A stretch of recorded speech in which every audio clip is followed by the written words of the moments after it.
Chairman State Life Shoaib Javed Hussain کا کہنا ہے کہ اسٹیٹ لائف نہ صرف بیمہ زندگی فراہم کر رہی ہے بلکہ حکومت پاکستان کے انقلابی اقدام صحت سہولت کارڈ کے ذریعے لوگوں کو صحت کی خدمات بھی فراہم کر رہی ہے۔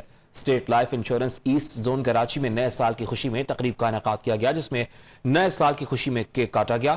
اس موقع پر چیئرمین اسٹیٹ لائف کا کہنا تھا کہ اسٹیٹ لائف پاکستان کا ایک قومی ادارہ ہے جو اپنی ملک گیر فیلڈ فورس کے ذریعے پاکستان کی معاشی سرحدوں کو مضبوط بنانے میں اپنا کردار ادا کر رہا ہے۔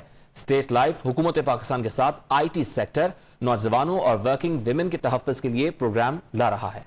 ہم بہت انوویٹو پروڈکٹس لا رہے ہیں۔ ہیلتھ میں پوری ایک پروڈکٹ لائن لانچ ہو رہی ہے اسٹیٹ لائف کی، انڈیویجول اور corporate health line, which will be, جو ہمارا ایکسپیرینس ہے ہیلتھ میں وہ واقعی میں ایسا پروڈکٹ ہے، ایسی سروس ہوگی جو کسی پاکستانی نے پہلے نہیں دیکھی ہوگی۔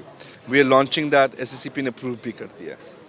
دوسری چیز، we are working with ministry of I T, with Pakistan software export board, تاکہ جو ہماری یوتھ ہے، جو فری لانسرز ہیں، ان کے لیے ہم ایسی پالیسیز لا رہے ہیں تاکہ ان کے لیے فائنینشیل انکلوژن بہتر ہو، ان کے لیے ان کی جو لائف جرنی ہے واقعی میں اسٹیٹ لائف ان کے لیے ایک ساتھی بنے اور ہر سٹیپ پہ ان کی سپورٹ کرے۔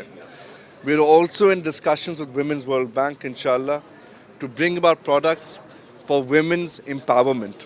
جو ہماری خواتین ہیں، خاص طور دور دراز ایریا میں، جو پورے خاندانوں کو سپورٹ کرتی ہیں گھر پہ کام کر کے، لیکن ان کی پروٹیکشن نہیں ہوتی ہے، تو برنگ اباؤٹ پروڈکٹس واقعی میں ہماری جو خواتین ہیں ان کو امپاور کریں اور ان کو پروٹیکشن دیں۔